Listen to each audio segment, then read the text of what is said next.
Coucou les chats, bienvenue dans cette nouvelle vidéo.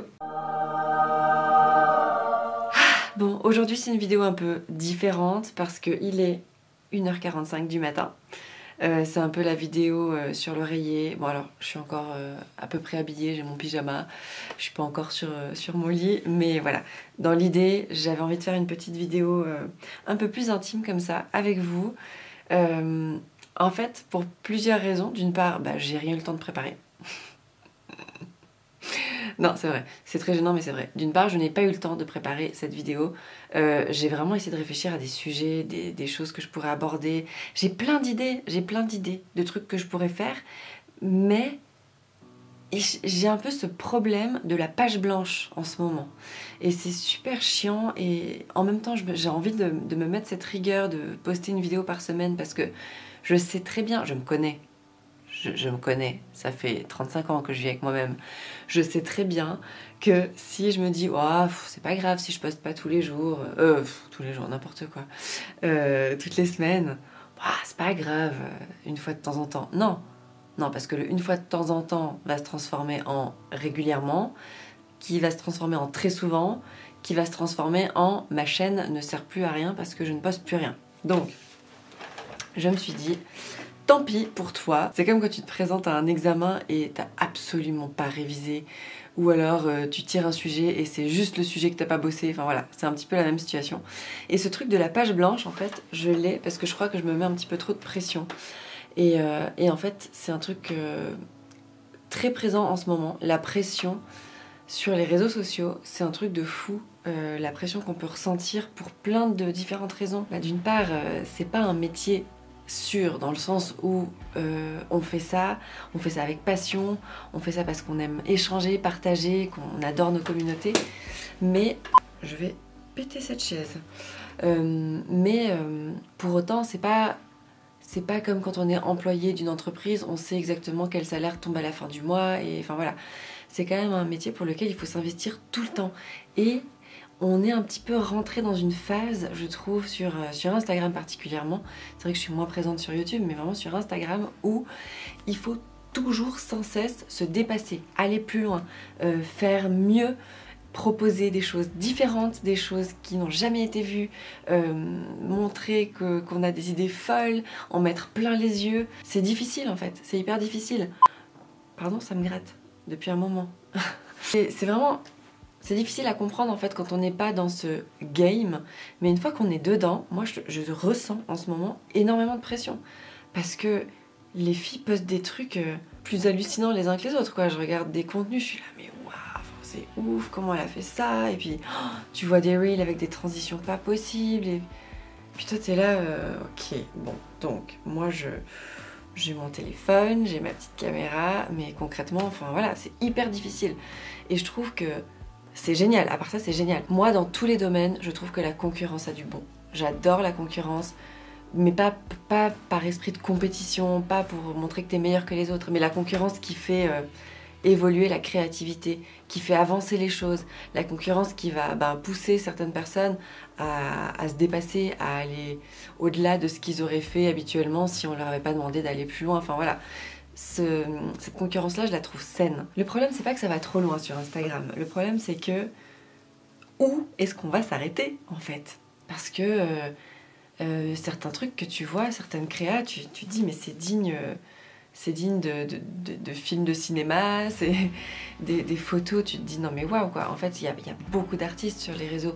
Moi, je me considère pas comme étant une artiste. J'ai toujours été créative et j'ai plein de choses à raconter et j'ai plein de choses à montrer et à partager, et j'adore créer des choses.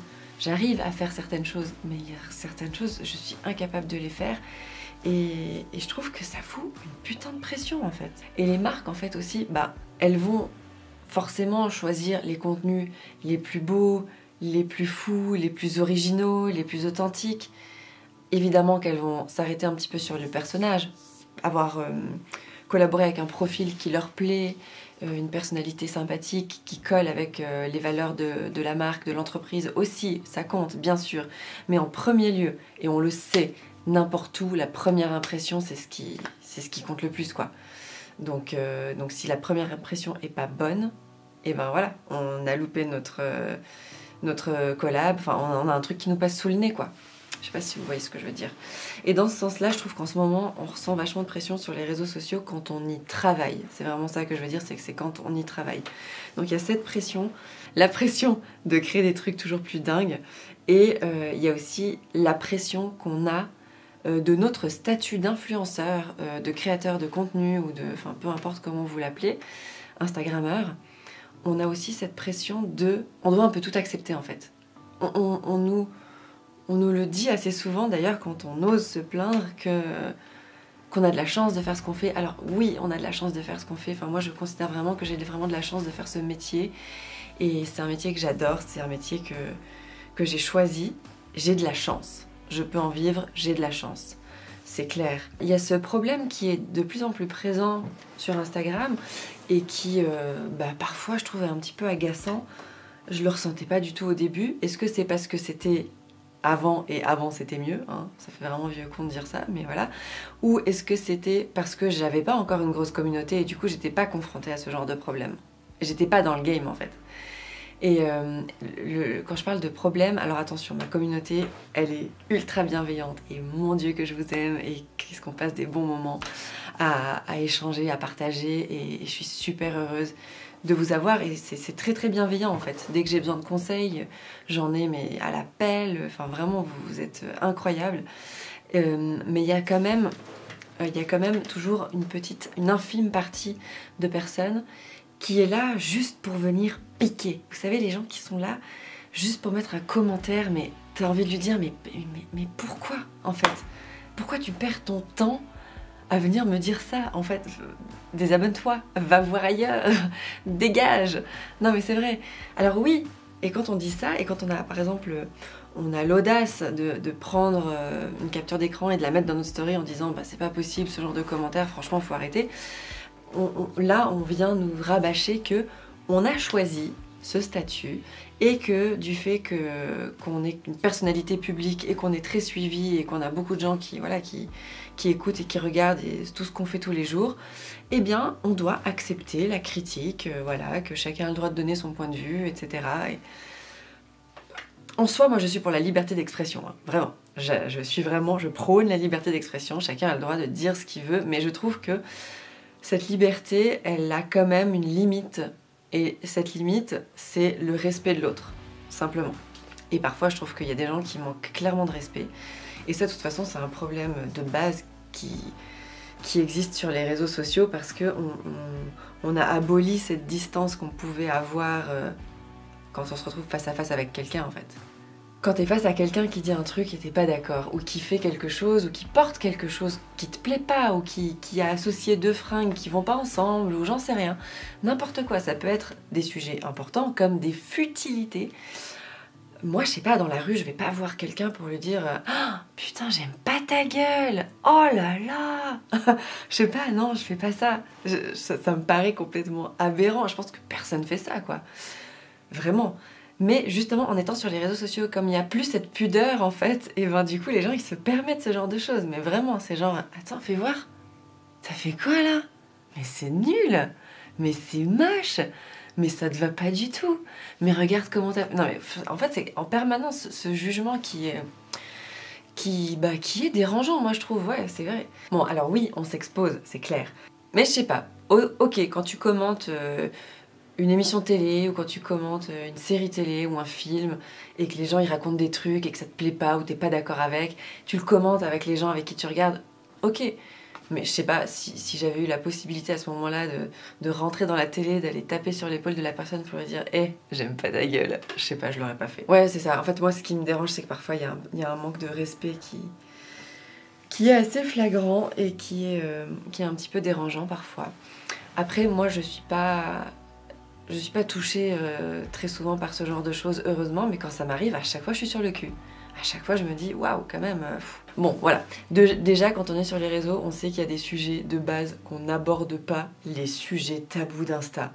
Non, il y a vraiment des sujets que, même si dans la vie, évidemment, que j'ai des opinions et que je pense plein de choses sur plein de trucs, j'en parle avec mes proches, avec mes potes, ma famille, enfin voilà. Mais je vais pas en parler sur Instagram parce que tu sais d'office que si tu ouvres l'un de ces sujets tabous, tu vas te ramasser masse de commentaires, masse de personnes pas d'accord avec toi. Donc voilà, il y a de prime abord comme ça des sujets que tu évites. Et je trouve dommage parce que du coup, on peut pas parler... On peut parler de tout, mais pas avec tout le monde. Non. On peut parler de tout, mais non, en fait, on peut pas parler de tout. Non, je dis n'importe quoi. Non, on peut pas parler de tout. Il y a des gens qui le font, c'est très bien, mais c'est des gens qui sont toujours dans le drama, en fait. Qui ont toujours des histoires, qui sont toujours en train de se prendre la tête avec des gens par story interposée ou par machin. Et moi, ça m'intéresse pas, en fait. Moi, déjà, de base, le conflit, j'aime pas ça. Le conflit me stresse, me rend mal, physiquement, psychologiquement, je déteste le conflit. Donc je supporte pas. Je supporte pas d'être dans des histoires, je supporte pas qu'on pense des choses fausses de moi. Je pense que ça c'est le pire des trucs pour moi. C'est qu'on me comprenne mal, qu'on ne me comprenne pas, qu'on pense que je suis celle que je ne suis pas et qu'on s'imagine des choses fausses ou qu'on ne lise pas correctement ce que je donne comme information. Donc voilà, c'est vrai que c'est un sujet dont je parle pas du tout sur Instagram, je me plains pas et d'ailleurs c'est pas une... Je suis pas en train de me plaindre, mais bah voilà, je me suis dit que c'était quand même quelque chose d'important, quelque chose qui me touche, qui nous touche tous.